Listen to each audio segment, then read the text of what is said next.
As thoughts. They were present at a press conference ahead of the India tour, both of them talking about the series.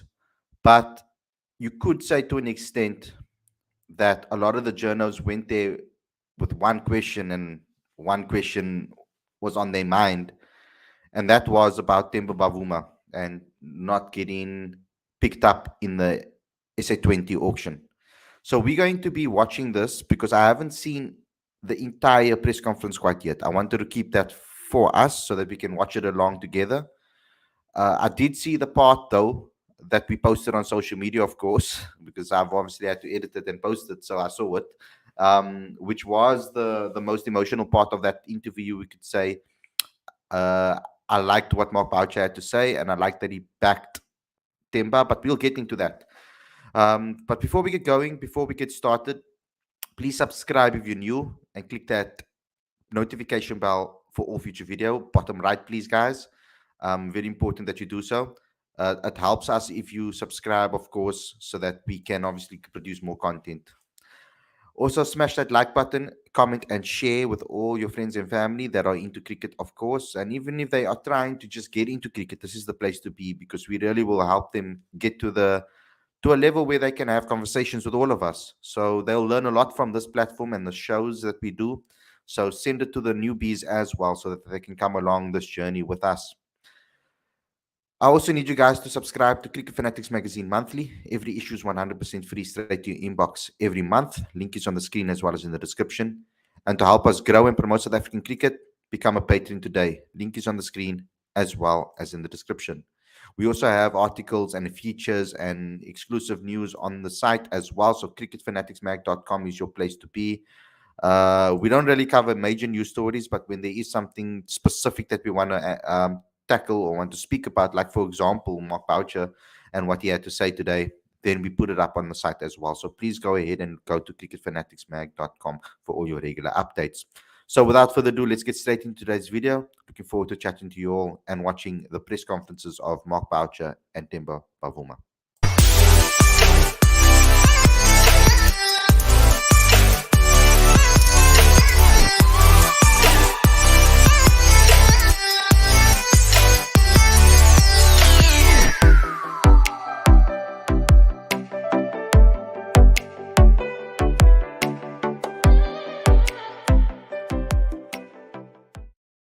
A very good evening and welcome to Cricket Fanatics Magazine. This is your daily show. I'm back again, guys. I'm your host, Khalid, and I know I missed a day. We know what happened. I kept you guys updated with everything from the ground, of course. Unfortunately, we got to the venue and we were told as a collective that there was no Wi-Fi at the ground, and as well the load shedding in the area meant that LTE wasn't necessarily working, or 4G, and we only had 3G and couldn't upload even pictures. So, as the media continued, we struggled last night, but ultimately we still brought you interviews, etc. from the ground. I did some exclusive interviews with a lot of the guys that picked up awards. So please go ahead and look at it because I spoke to the SA20 guys specifically as well. So go and check those interviews in our exclusive interview section on this particular channel. But today is not about that. Today's show is all about the press conferences, Temba Bavuma and Mark Boucher.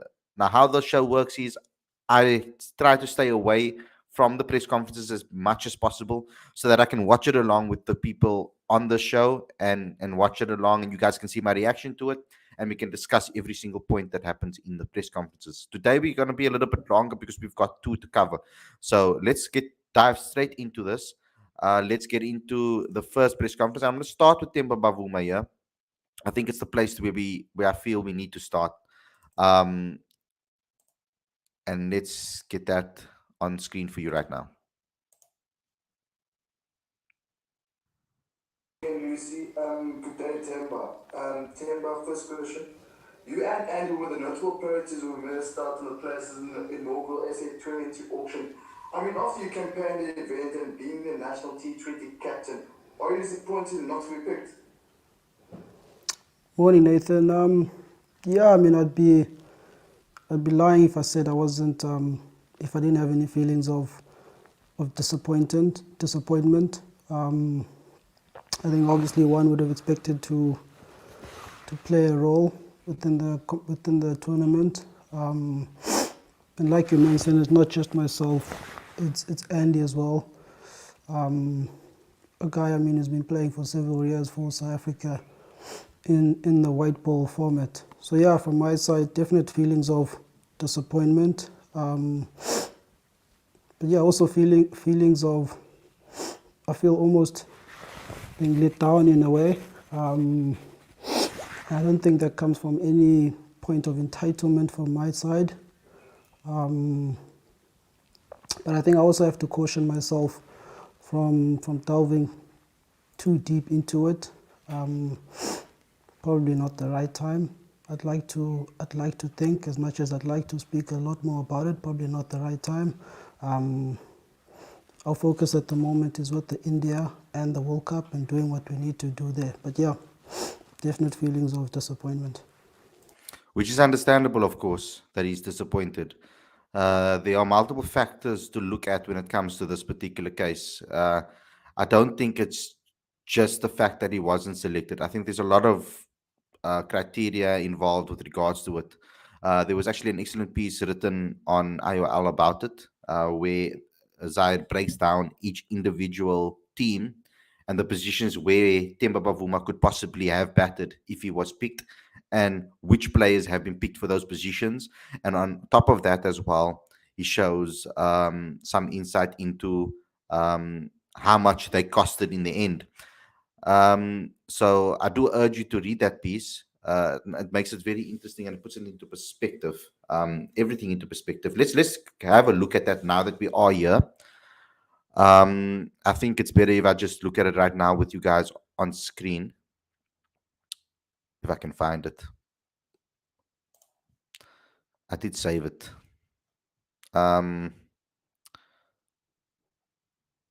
Yeah, okay, I'll get it for you guys now, because it's interesting to see the logistics around the tournament as well, because it's not just about a player being a certain price and just buying them. There's a lot of other logistics involved. For example, there were certain openers, etc., that were maybe a little bit cheaper than others, and that happens in some cases.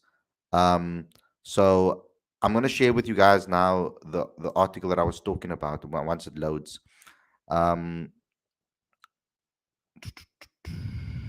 Where is it? Cricket.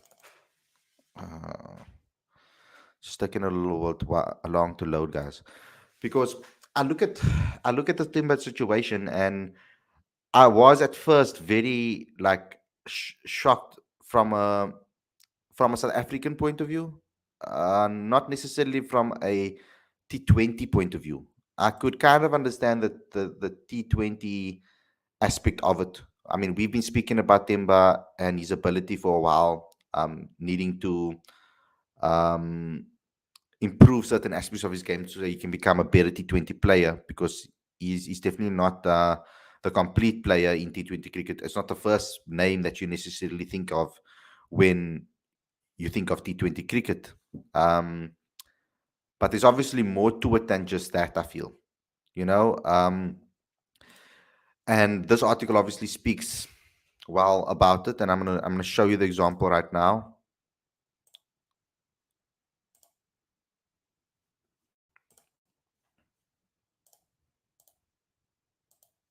I don't want the sound. You never know what sounds are going to be playing on these tabs when you open them on these sites with so many ads. Okay, so Durban Supergiants. If you look at how it's broken down over here, they have people that can bat in, obviously in the top order, in Quinton de Kock, Johnson Charles, West Indies. He went for 425 K, of course. And you have Matthew Bresky for 175. So the base price, you could say, was an issue with regards to Temba initially. That 850K base price would have hurt him a little bit. And same with Andile, because there were cheaper options on the market in those positions. And you can see that by looking through each individual team. So at the Pretoria Capitals, they bought Riley Rousseau and then Phil Salt for 2 million and Cameron Dahl put for 800,000. Marco Moret for 175,000. Pretoria Capitals are possibly one of the teams that I thought could possibly pick him up, actually, because they at the way the auction was going, there was an opening position over there for him. Then you've got my Cape Town over here with Wesley Marshall, Grant Rulofson, Rassie van der Dussen, Ryan Rickleton, Theo Previs. All of these batters are top order batters, 1 to 3, somewhere around about there. Or even you could say 1 to 4. And then you've got the Sunrisers with Aiden Markram, John Smuts. And then you got Jordan Cox for 325. You see Adam Rosington for 425. And then you've got at the Paul Royals, you've got Josh Butler, who was pre-bought, and then Jason Roy as well. And then you've got England, you were even for 1.5 million. And then you got Vian Libba, who went for 350,000, which is a massive bargain. And then you look at the Joburg Super Kings, and then you've got Faf du Plessis that was pre-bought. You got Harry Brook that went for 2.1. Maybe perhaps he could have been in this particular bracket. And then, but you also got Yanaman and Riza for 4.5 and 2.7, and Louis Deploy for 1.5. So that's maybe Joburg Super Kings was completely out of the question because they already spent a lot of their money. So when you're looking at the position itself and why it would have made it difficult for them to pick Temba, because the base price at the time as the tournament went along made it difficult, and a lot of players already bought their top order batters early, or had them pre-bought, so it makes it a little bit difficult. So let's continue with Temba. Hi Temba, my question is a follow-up on Nathan's. Just on your omission from this tournament, do you understand the people's reaction at the fact that you weren't part of it? And how do you deal with the sort of people taking up the fight on your behalf? Obviously, you'd want to be picked as a cricketer, but in a cricketer alone. But do you understand people's reaction and how they are dumbfounded that you're not there? No. So to be honest with you, I haven't been following the media as I've always kind of approached things. I guess it is comforting to know that there's a part of the people who kind of share the same sentiments that I have. Like you said, you want to be selected, on whatever merit or whatever credentials that are there at the first that are there. But yeah, to be honest with you, I don't know what's happening out there. I know what I'm feeling, and I'm speaking from that point of view, but I don't know what's happening out there. Thanks. Sekia? Remember, apologies if it's going to go that way again, but remember when you were dropped from the test side, the narrative that was created, does it become a burden when every time you're not selected for a side it becomes a racial issue? Is that something that is a burden that you just become accustomed with, that it's not always, we can't just talk about Temba the cricketer, it always becomes a racial issue when it becomes to whether it's your selection or your non-selection?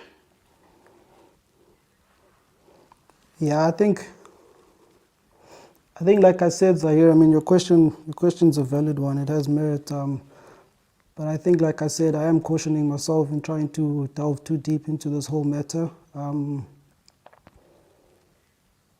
I think whenever the time comes, whenever the right time comes, as I would say, I'll speak more into it. But like I said, I feel disappointed, I feel let down in a lot of fronts. Thanks, Sekia.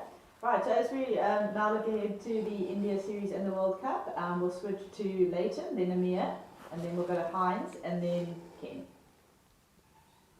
Thank you, Lucy. Temba. Yeah, so let me just start it there. I've got Ngama with me. Welcome to the show, bro. That first part of that particular press conference, quite sad and emotional. What were your initial thoughts about it and when you heard it? Yeah, I could sort of understand where he's coming from, when he speaks about the disappointment and the hurt, and Yeah, man, it's.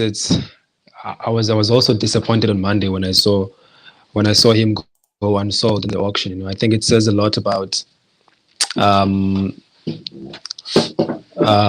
I guess you can say about the people that are in his corner, because you would think that if there's gonna be a tournament, a T20 tournament in the country, you would have your captain being a part of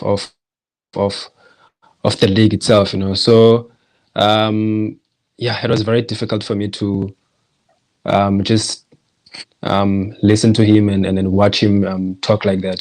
So I feel for him. Yeah.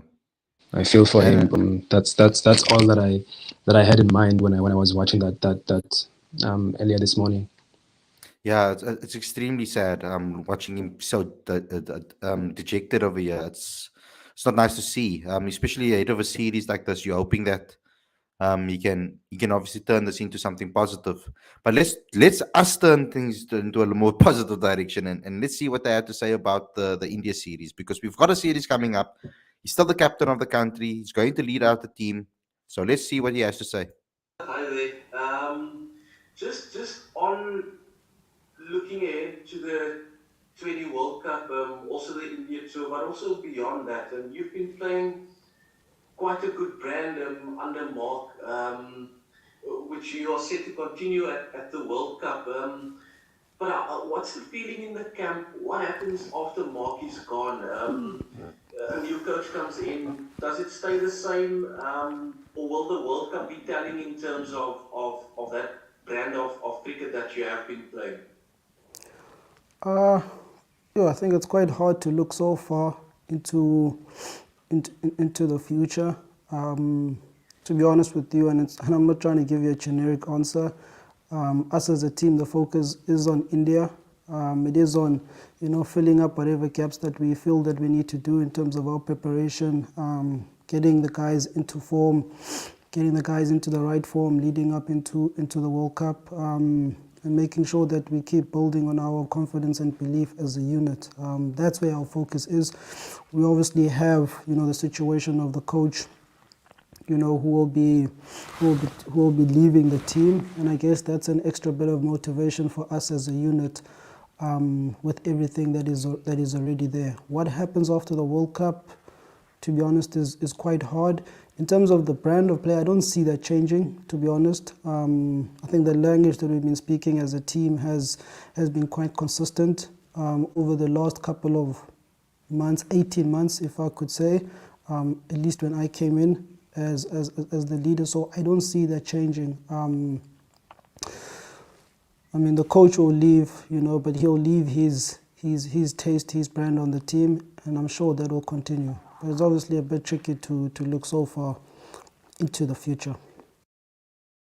Yeah, and what he's saying there, I agree with. He needs to focus on what's happening in front of him first. I think if he takes on too much, I don't think he's going to survive that. So, one step at a time, one game at a time, looking forward, because every game that we play now is a preparation for the World Cup. It will get them, whether they're playing ODIs or T20s, I feel, because I think they're going to try and play a similar brand in both formats. So, let's see how things go, but taking it one step at a time makes sense to me. Let's move on, because I don't think that's necessarily so much to talk about that particular point. Thanks, Leighton. Amir? Good morning, Temba. Thank you for the opportunity. As you mentioned earlier, there was a disappointment at you not being sold at the auction. But having said that, and looking forward to the next few months of cricket, what is it that you will do or feel you need to do, if anything, to silence the armchair critics, if we could call it that, and more importantly, focus on the upcoming series and then by extension the World Cup tournament? I think the biggest thing for me is to serve the team as best as I can. I still have the responsibility of being the captain, of being the leader within the team, so I will endeavor to do that as best as I can, as I believe I have been doing over the last couple of months. All the other things, that I will deal with on a personal levels. I'm not going to sit here and say this is what I want to prove and all of that. but the biggest thing for me is to serve the team in the best way possible. Thanks. Awesome, thank you. Thanks, Amir. See how, Ongama, you want to say anything there From for that part? Yeah, absolutely. I feel like as much as the whole snub thing from the SA20 is a disappointment, this is going to be a huge test for him. This I feel like we really going to see what Temba is made of from this India tour going into the World Cup. So it's going to be a huge opportunity for him. It's the one thing that I'm really looking forward to in terms of seeing how he responds. Because if you still remember before the World Cup last year, there were a lot of people doubting his inclusion in the T20 team, let alone his captaincy in the T20 team. But just how classy he was in terms of handling everything that happened last year during the World Cup, some of the players refusing to take the knee, how that whole situation was handled. He handled it with absolute class, maturity, and didn't jeopardize or put his players in trouble. Always defended the team. So he responded well from last year's World Cup. I'm really looking forward to see how he's going to turn things around during this T20 series with India. Actually, this white ball tour against India. So it's a huge opportunity for us to see what this guy is really made of. So that's the one thing that I'm really looking forward to. And I think to be honest with you, if I can put in an early prediction, I think he's gonna come right. Just the character of the man, his one of the strongest people out there. I mean, there's only a few people that can do a good job as much as Temba does, in terms of handling situations as captain on and off the field. So he's the best captain that we've got, the best option that we've got at the moment as far as leadership is concerned in both white ball teams or white ball formats. So it's a huge opportunity, Khalid. I'm very excited to see how he handles everything. Mm-hmm. So I'm going to let you guys watch the rest of that press conference on your own because we still have Mark Boucher's press conference to get through. And I think there's a lot more to talk about in the Mark Boucher press conference than there is in the Temba one because he was pretty much dejected throughout the press conference. But it's still important for you to go watch it. So check it out on our channel. We're going to move on to Mark Boucher. There's some interesting things that were said in this particular press. So let's get into that one. Today to Mark, just a simple question. What motivated you to move away from your national coaching role? Sorry, what's that? What motivated you to move away from your coaching role? I don't think it was a motivation. It was just a situation I was put into, and I saw opportunity for my future, for my family going forward, and I took that opportunity. So we knew that first up, that question was going to be asked. You can see how he's answering it, nonchalant, a little bit of attitude there in the stance and the way he's moving his body in his body language, etc. But what I'm getting out of that is clear. It's better opportunity, more money. I'm seeing it in that way at least. More money, a big money opportunity to secure his family and to look after his family. That was the real reason why he's saying that he left. So they ask him again 2 more times in this press conference, so you'll get the whole holistic view on that, and I'll get on Gama's comments straight after that. thanks, Nathan. So here. Mark, just looking forward to the Indian series.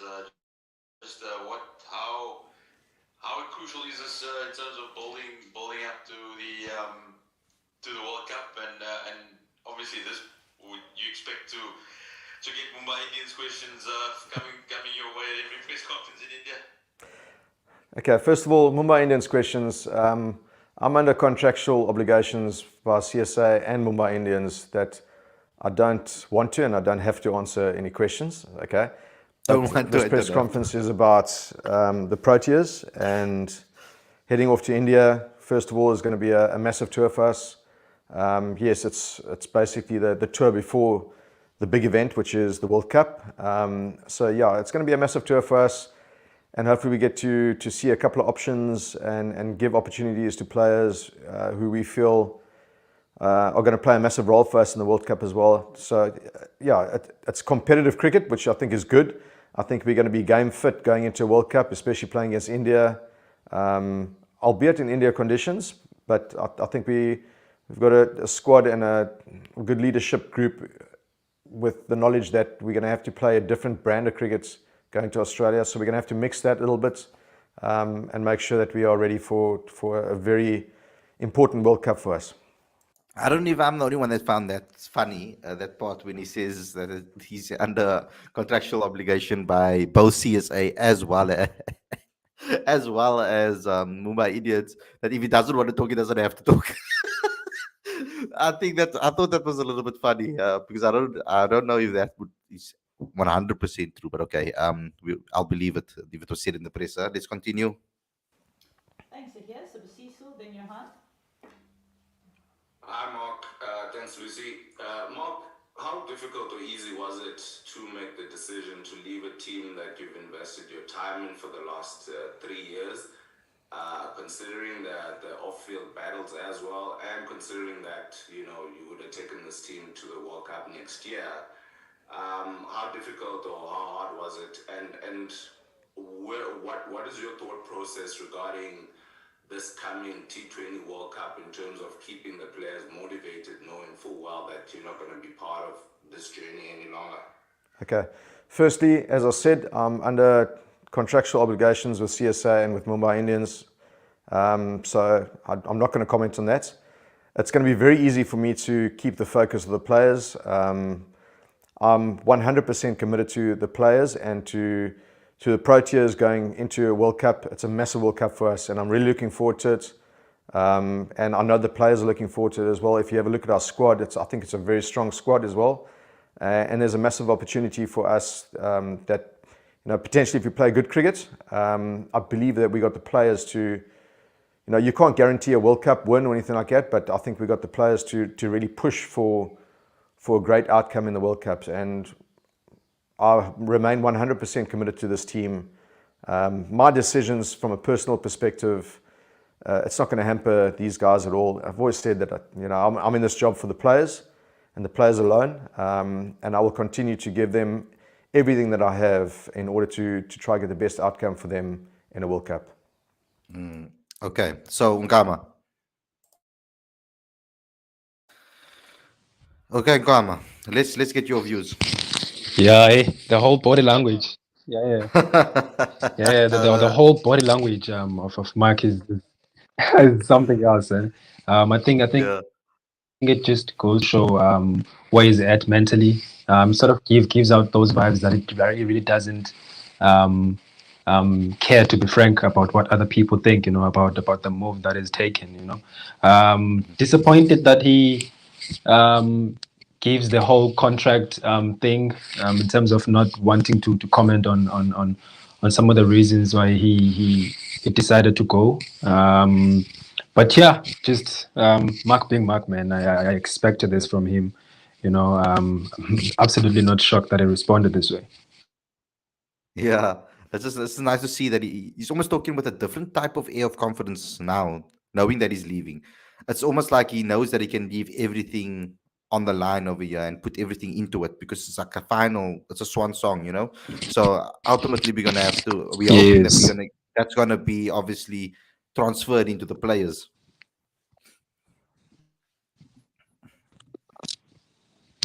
Yes, and I don't know how I feel about his statement when he said that he's in the job only for the players.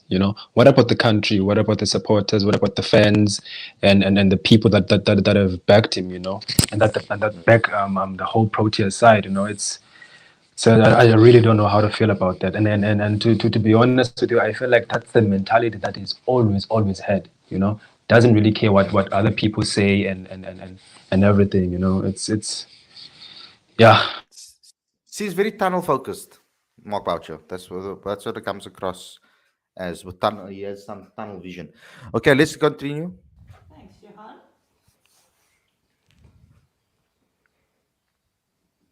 Morning, Mark. Just want to double check, the guys who went to Caribbean Premier League, are they joining later or are they already with you guys? The whole squad that's going to the World Cup and India is with us at the moment. So they're all together. we're on almost like a 2-day camp. I wouldn't call it a camp because there's not much going on. It's just everyone getting back together. I mean, there were quite a few guys that were at different parts of the world. Guys were at Caribbean League and all that type of stuff in South Africa. And we just brought everyone together at the moment just to really just kind of reconnect before we go out.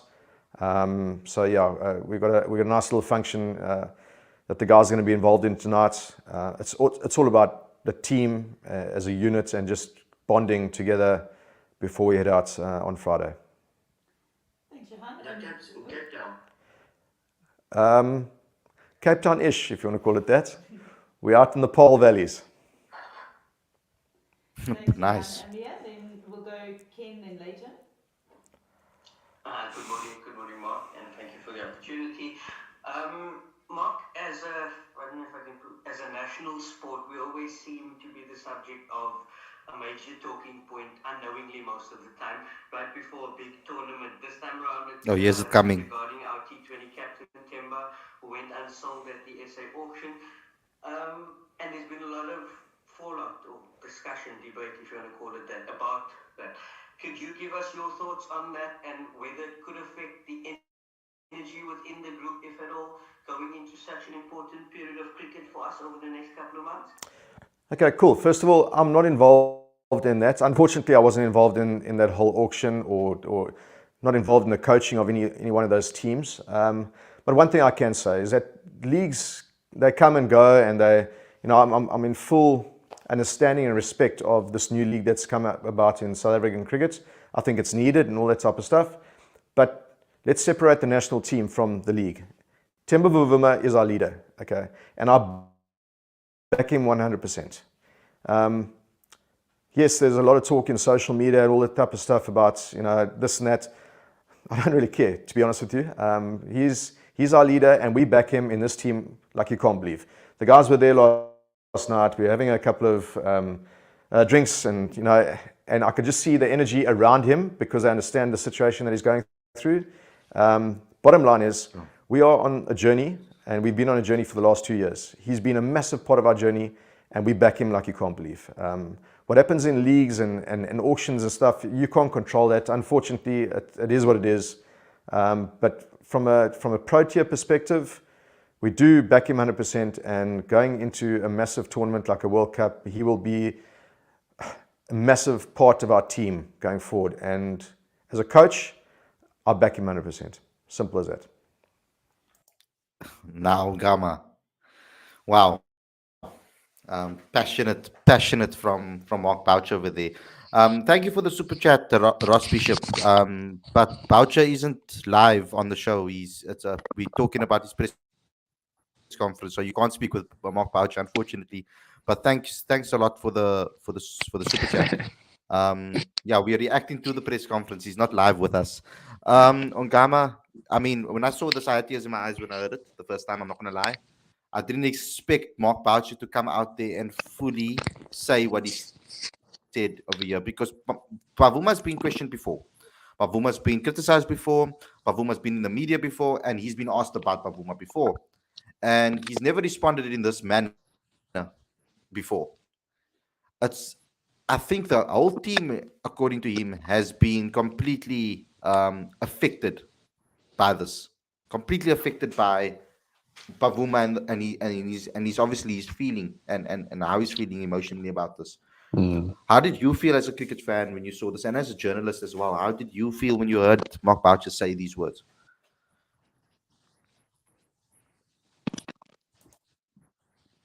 Yeah, those are the words that you want to hear a head coach say about the team's captain, and not only the captain, but each and every other player. You want your head coach to back each and every player. So it was very refreshing to hear him say that. Doesn't really matter to me the reasons behind the whole sudden change when it comes to questions being asked about Temba. This is going to do a lot of good things for Temba's confidence going into the series and also the World Cup. So I don't really agree with him when he says that We need to separate the Proteas, the national team, and the T20 leagues. More especially when we're talking about the SA20. This is the South African league, So surely there should be some form of parallels that we are supposed to be able to draw between the national team and the SA20. But in general, yeah, man, I was very pleased to hear him say this. And I think that's what a lot of people were involved in that auction don't know about Temba. They're missing out on what Mark Boucher got to experience over the past couple of years. He's been in charge in the Proteas, because Mark Boucher has had an opportunity to see the impact that Temba has, and the passion that the guy has, and the backing that Temba gets from the rest of the squad. That's what everyone was involved in that auction missed out on. And to hear Mark Boucher say it just confirms it for me that Temba plays a huge role, behind the scenes, and also on the field as a captain. Mm-hmm. Yeah, let's continue. Thank you, Mark. Thanks, Amir. Ken, later. Thanks, Lucy. How's it, Mark?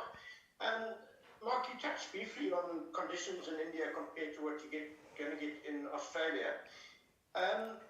Is it as simple, though, as saying that a flat pitch is a flat pitch wherever it is in the world? Or if you get good batting conditions in India, are there still different things you have to do if you get the same sort of batting-friendly conditions in Australia? Yeah, look, I think we got to be mindful of the conditions that we're going to be playing in. I think it's more about not giving too many cards out, especially in India, because they're in our pool as well. So we're going to have to meet up with them at some stage. So, I mean, there's quite a few games that we're playing against them. The venues that we're going to, we're not quite sure what we're going to get. I think at the back of our minds is always going to be that there's a World Cup ahead of us. So we've got to look at combinations and giving guys opportunities to keep them in touch with form and all that type of stuff. So I think it's a balancing act to give opportunities, see different combinations, try to get a bit of confidence going into the World Cup as well, but also understanding that the conditions are probably going to be completely different to what we experience in India as well. So I'm going to rely on our coaching staff to give us some good advice, on our strength and conditioning coach as well to give us some good advice on resting players, all that type of stuff. So don't expect our full front team to come out. We'll probably give opportunities to guys in the next 2-3 weeks that we feel is all in order to build up for World Cup, which I think is a smart way to handle our whole squad. They've got every single person that was picked up in a T20 or SA20 auction in the squad, plus Temba. So it's like it's incredible. It's an incredible squad if we look at it overall, and it's nice to hear that Mark Boucher is thinking about things for the World Cup. This is the T20 World Cup squad for you guys. Just to show you quickly, the play button's over it. But I'm hoping that from what he said over there, that determines who's going to play, and I'm hoping that those traveling reserves are going to be involved somehow in this tour to India. From what he's been saying, because we need to make sure that we can keep Lungi Ngidi 100% fit for this World Cup. He's going to be a crucial player for us, and I think he is a little bit injury prone, and it's a bit of a worry for me with his workloads. So I would like to see maybe them change things up a bit and see maybe some of the traveling reserves maybe get a chance and an opportunity to play. Maybe we can test that 2 all-rounder slot with Wayne Parnell and the likes of Dwayne Pretorius together. That would be an interesting thing to maybe look at with regards to that. Mongama, you want to say anything about that particular part? The fact that he's not going to want to give too much secrets away to India, knowing that they're in their pool in the World Cup.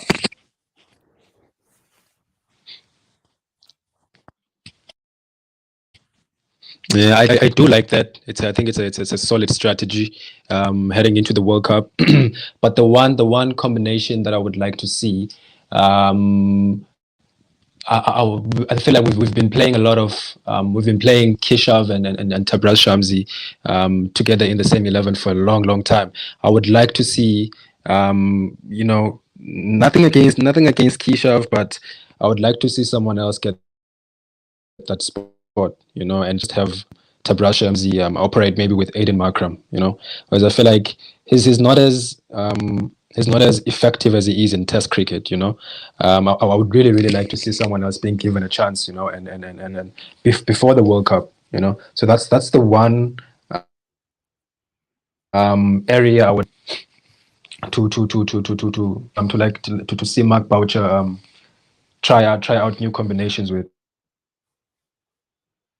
Yeah. I mean, I would even like to see like a likes of Bjorn Fortuin and Tabray Shamsi built together. The Royals duo, the Rocks duo as well.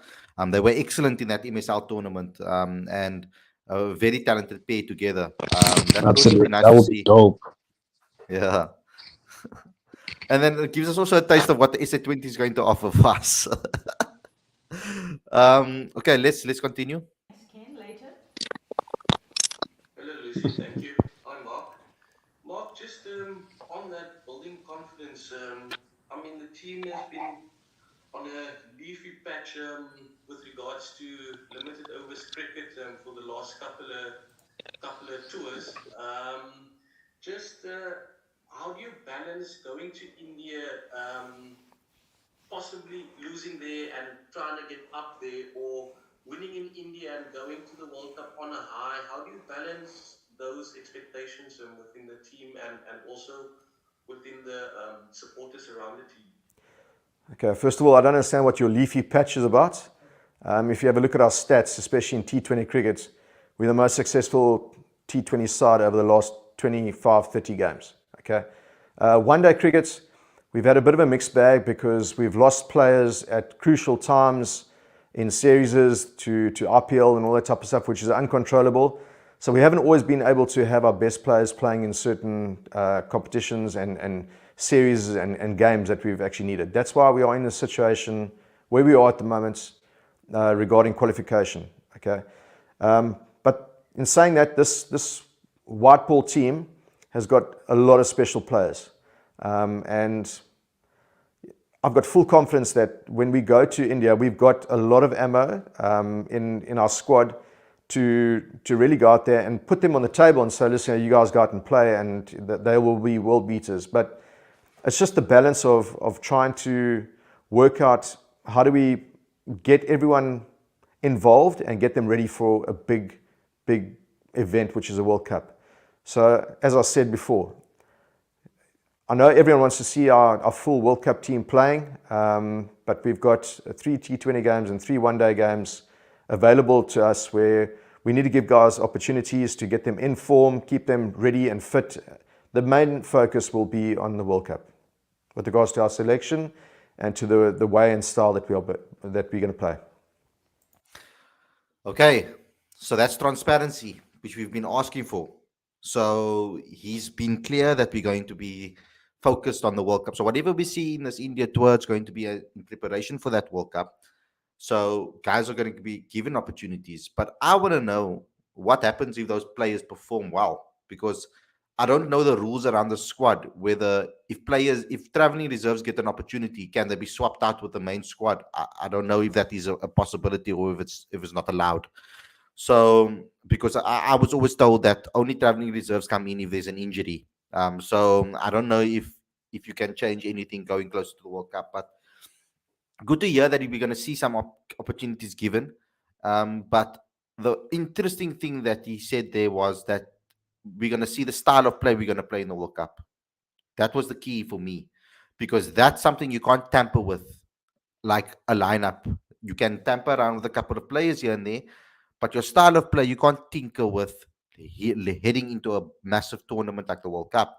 So whatever style of cricket we play in this tournament is going to give us a reflection of what's going to happen in that World Cup, is what Mark Boucher is saying. So let's hope that we can get the positive results over here, Gama.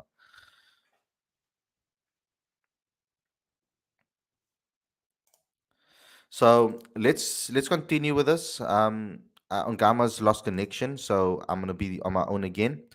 Let's look what some of you guys are saying in the live chat. Lauren saying we need to talk about the ODI series. It's for the World Cup Super League points we are playing for. We need to win the ODI series. That's 100% true. Thanks.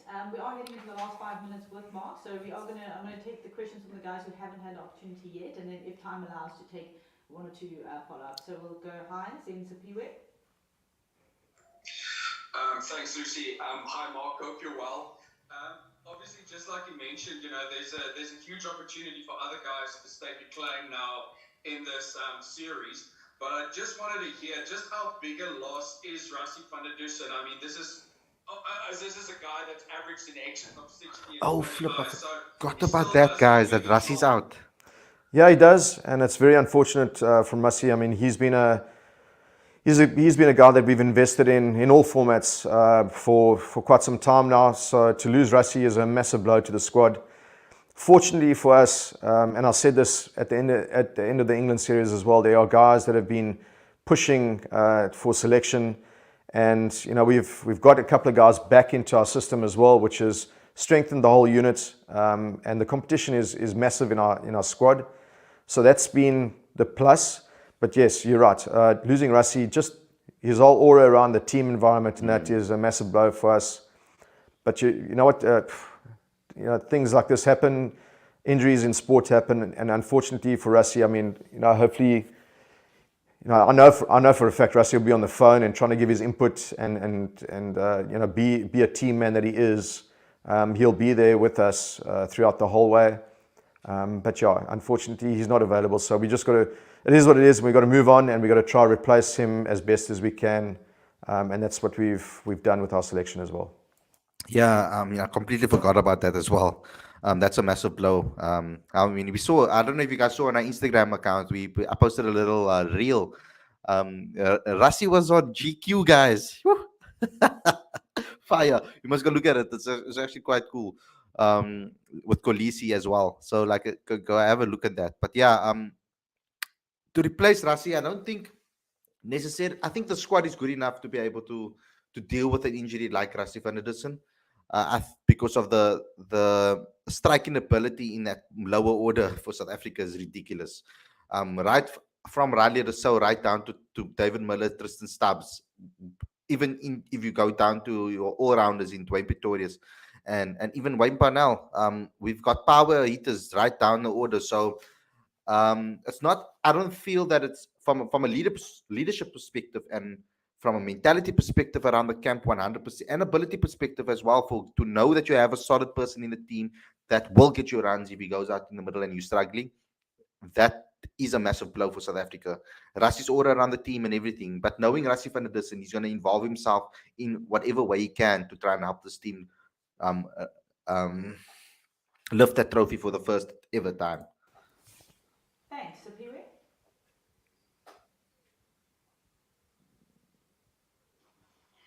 Hi, thanks, Lucy.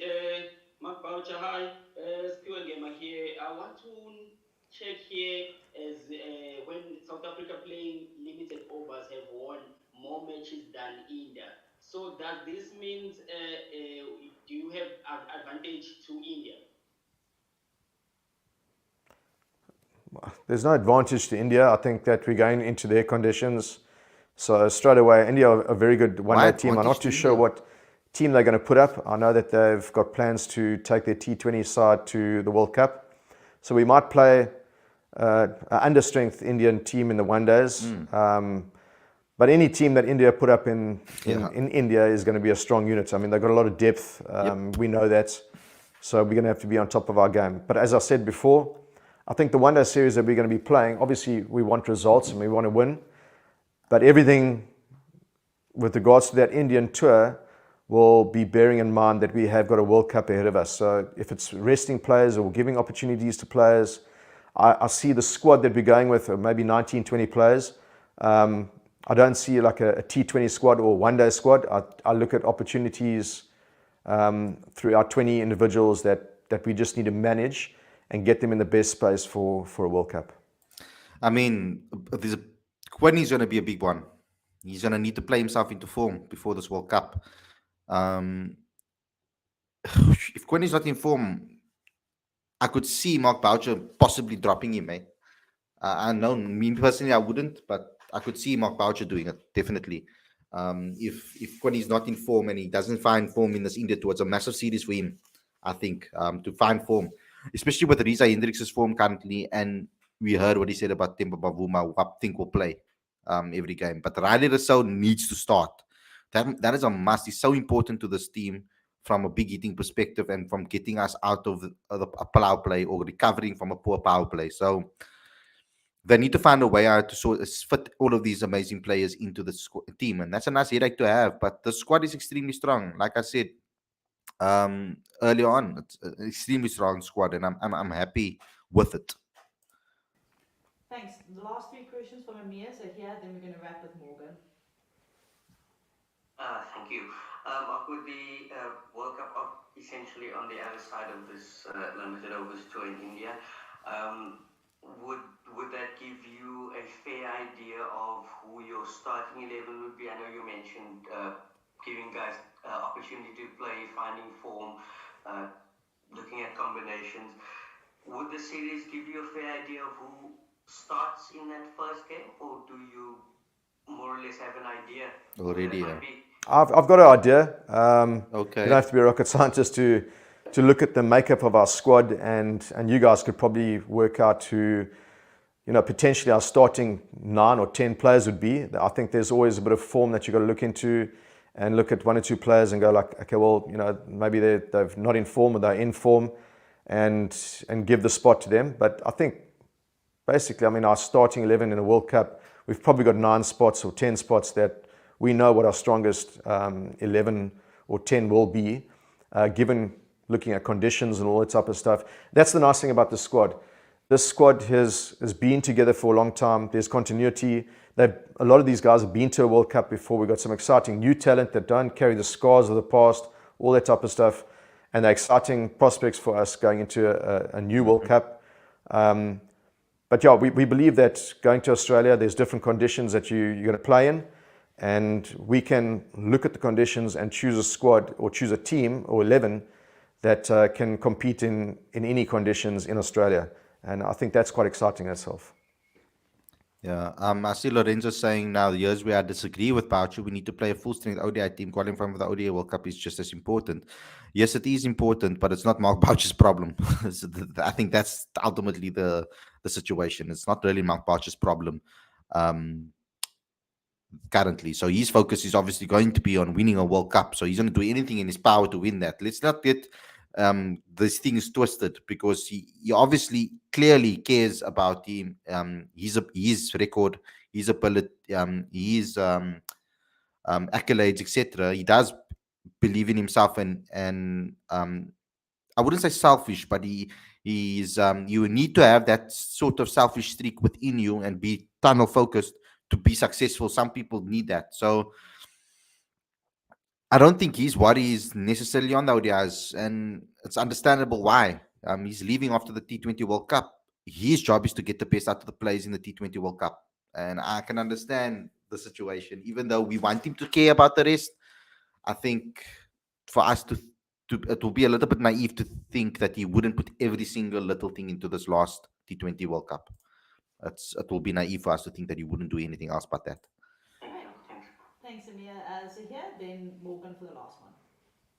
Mark, we do know over the years the influence of the former president and Nelson Mandela on sports teams in South Africa. You guys visited Robben Island yesterday. Just in terms of what was that like for the boys and yourself? That's brilliant. What do you take from that? Just heading into next couple of big months. I've been there twice already, so this is my 3rd time that I've been there, and we actually had a hell of a guide who has been there for a long time, and the insight that we had was incredible. I walked around, and as a coach, you look at the guys and you just watch them and see the experience that they went through yesterday. It's all a part of our journey, a part of our team culture that we've created, and it was eye-opening for a lot of the guys. So I've got no doubt that little trip that we did yesterday, albeit sometimes quite a simple thing to do, is going to be far-reaching, going into the depths of building a culture, and especially when we're under pressure, because every team's going to be under pressure at World Cup. I think that could have a massive input into our results. Why is he doing all the right things now when he's decided to leave the job? Could have been walking around Robert Island before the last World Cup already and making all those moves and saying these things. Why couldn't he say this when he was like, when he started the role? I'm seeing a different Mark Boucher completely over here than what I saw before in previous press conferences. That was special. Okay. Thank you. Cheers. Morgan, to wrap us up? Thanks, Lucy. Morning, Mark. You mentioned exciting prospects now just a couple of questions ago. What are your thoughts on the rise of Tristan Stubbs over the last 11 months? He was a total unknown about a year ago, and now he's the talk of the town. I think what you said there is great. He's a total unknown. So a lot of teams probably don't know what he's all about, which makes him dangerous. I mean, we know in South Africa the things that he's done here, albeit at domestic level, and he's had a little bit of a go in international cricket. We didn't rush him into any selections. I mean, in India, he was there. We sort of tried to groom him into a spot, but then he got to England on the biggest stage against a very good England team, and he showed us what he can actually do. So he's an exciting prospect, but he's a prospect that not many teams know about, which is exciting. I think that's why, you know, if he gets an opportunity to play, great. We've got other guys who we can pick as well. But if he gets the opportunity to play, I think he's going to make a massive impact on this tournament. No, not if he's going to play, he must play. I don't know if he's going to play. Tristan must play. I find a way to fit him in. I don't know how we're going to do it, but find a way to fit him in.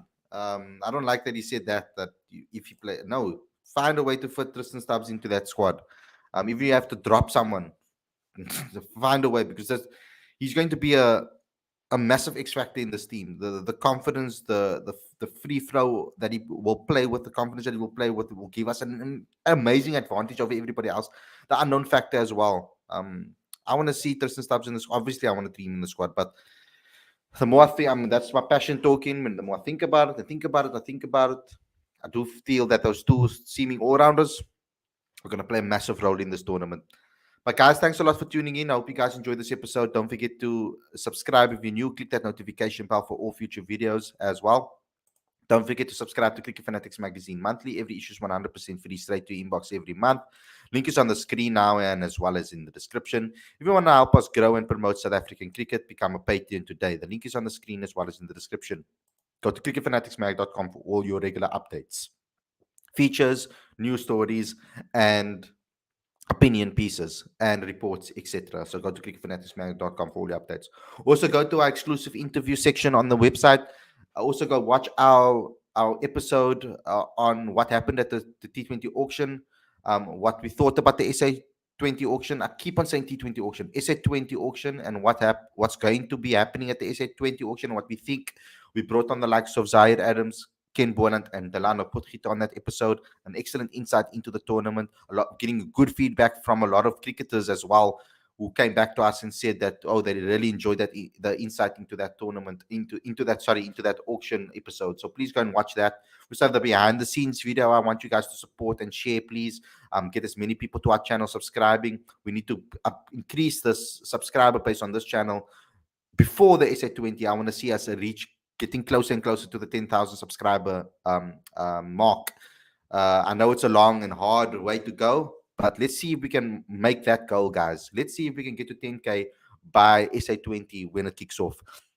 Thanks a lot to everybody to watching, and I'll see you guys again tomorrow with another daily show, most likely going to be a Q&A session. Take care, everybody, and enjoy the rest of your evening. Peace out.